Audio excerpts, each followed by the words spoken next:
Voilà, bonjour à tous, merci de m'accorder ces 3 précieuses minutes. Je vais vous parler du coup d'un cas d'une déchirure traumatique d'un capot de LASIK qui était repositionné par le patient lui-même comme une lentille de contact.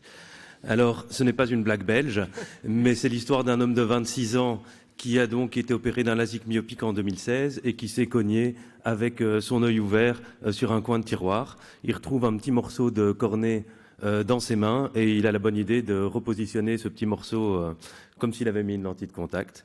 Et il se présente donc aux urgences, on lui donne juste un traitement topique antibiotique. Il a plus de suivi et il se présente 10 jours après dans notre centre. Une acuité visuelle à droite donc de son œil droit qui est de 1/10 sans correction non améliorable.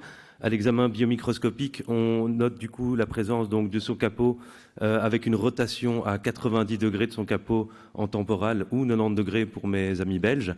Et donc du coup la partie qui est assurée, qui est une partie donc de son interface qui n'est pas recouverte par le capot, et ainsi qu'une invasion épithéliale diffuse dans l'interface. Voici les images OCT, comme vous voyez, l'invasion épithéliale diffuse est assez importante. Et la partie temporale de son capot qui n'est pas recouverte, donc la partie temporale de son interface qui n'est pas recouverte avec un vrai épaississement épithélial qui vient recouvrir donc le stroma. Donc voici la prise en charge. J'ai pas eu la chance d'avoir le temps de vous montrer la vidéo, donc vous verrez juste les moments forts. On a donc d'abord marqué le capot, soulevé entièrement le capot, gratté les deux faces, c'est-à-dire la face postérieure du capot et le lit stromal. On a retiré toutes les cellules épithéliales. On a repositionné le capot dans le bon axe à 90 degrés, bien rincé et mis une lentille thérapeutique. Voilà l'aspect de la cornée 4 jours post-op. On n'a pas d'invasion épithéliale récidivante, une légère KPS. Il avait une acuité visuelle déjà qui montait à 9/10 avec une réfraction d'une dioptrie myopique et une irrégularité à la carte axiale en antérieur. À 2 mois post-op, il a récupéré 10/10 sans correction et une nette amélioration donc de sa topographie.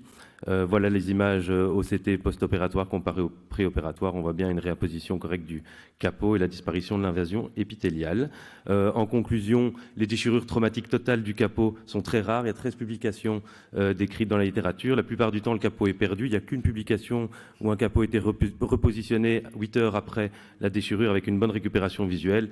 Et donc, si vous avez la chance de croiser ou la malchance de croiser ce genre de cas, une bonne prise en charge thérapeutique vous permettra peut-être d'avoir un très bon résultat post-opératoire. Merci à tous et excellent congrès.